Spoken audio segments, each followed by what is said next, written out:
You ever look at a giant like Amazon, which started in a garage selling books, and just think, how in the world did they pull that off? How did they achieve that kind of insane scale? It feels like some kind of magic, right? Well, today, we're pulling back the curtain. Because as it turns out, there's a playbook for this kind of growth, and we're about to open it up together. Right. So that's the big question, isn't it? Is all that explosive growth just about being in the right place at the right time, a lucky break? Or is there something more to it? An actual repeatable formula that, believe it or not, you can learn and apply?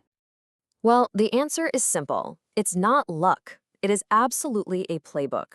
We're talking about a clear set of strategies, key metrics, and a specific mindset that these top-tier companies use to literally engineer their own growth. And that is exactly what we're going to break down right here, right now. Okay, so before we jump into the nuts and bolts, the how-tos, we gotta talk about the foundation. Look, this isn't just about buying some fancy new software. Real digital growth, the kind that lasts, is a total cultural shift.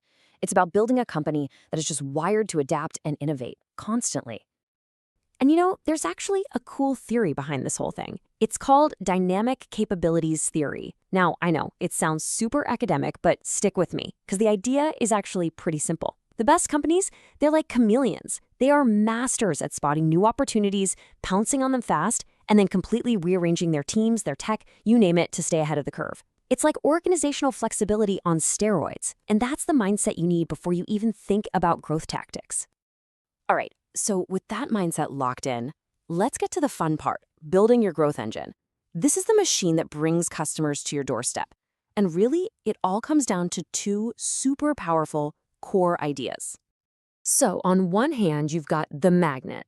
This is your inbound growth. Think awesome content, smart SEO, stuff that just naturally pulls people in. It's how you build that long-term trust and authority. Then on the other hand, you've got the megaphone.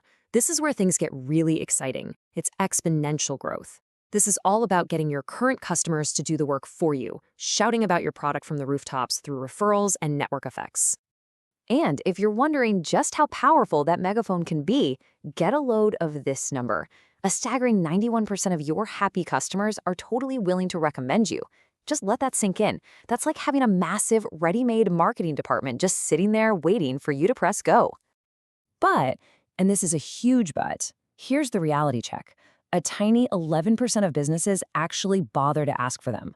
This massive canyon between 91% willing and only 11% asking, that is one of the biggest, most overlooked opportunities for growth out there. It's what the source material calls the formalization gap, and it's often just because businesses are scared to ask or they don't have a simple system. So, okay, how do we actually measure the power of this megaphone, right? Well, we use something called the K-factor. You might have heard it called the viral coefficient. All it is really is the average number of new users that every single one of your current users brings in. It's literally the math that explains why things go viral. And this leads us to the magic number, K greater than 1. This is the holy grail. Why? Because if every user you have brings in more than one new user, you've hit the tipping point. Your product is now marketing itself. That's when you get that incredible, explosive, exponential growth. Okay, so we've built our engine. Awesome. But an engine without a dashboard is just a recipe for disaster.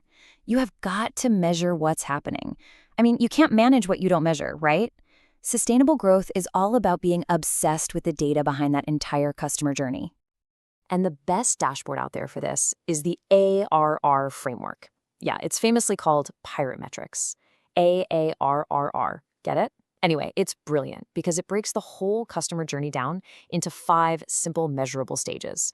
You've got acquisition, which is just getting people to your front door, activation, making sure they have a great first experience, retention, keeping them coming back for more, referral, turning them into your personal megaphones, and finally, revenue. Simple as that. Now that whole dashboard might seem a little complicated, but honestly, it all boils down to 2 mission-critical numbers. The first one is customer lifetime value, or CLV. This isn't about a single purchase. It's about the total amount of revenue you can realistically expect from one customer over the entire time they're with you. And the other side of that coin is your customer acquisition cost, or CAC. This is dead simple. It's every single penny you spend to get one new customer.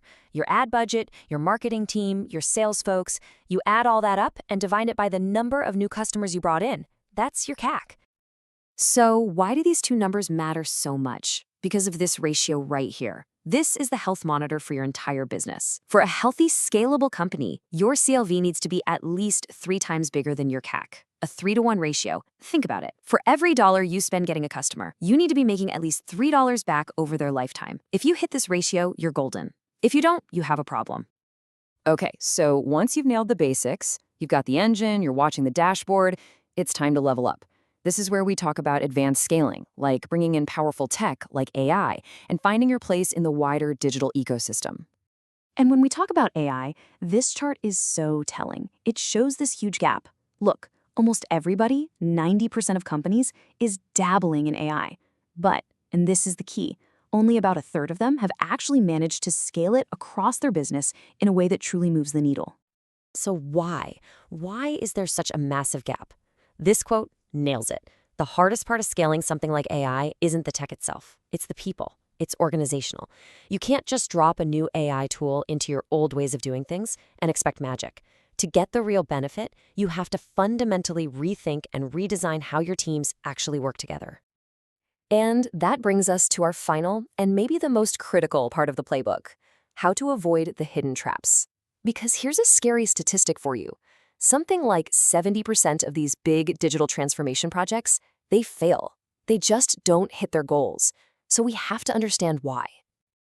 And the barriers are usually pretty predictable. You've got financial hurdles, right? Not enough funding. You've got regulatory headaches, all that red tape. In the market, you're up against tough competition. But look at that third one again, organizational. Data stuck in silos, people resisting change, not having the right talent. Just like with AI, it almost always comes back to the human element being the biggest roadblock. So let's wrap this all up. Let's boil it down to your playbook summary. Number 1, build a killer growth engine. You need both the inbound magnet to pull people in and the exponential megaphone to have them shout for you. Number 2, master your dashboard. Never, ever take your eyes off that golden 3-to-1 ratio of CLV to CAC. And number 3, and maybe the most important of all, remember that the real barrier to scaling is almost always human, not technical. So there you have it. We've walked through the strategies, the metrics, and the mindset behind truly explosive digital growth. It's not some unknowable magic. It really is a playbook.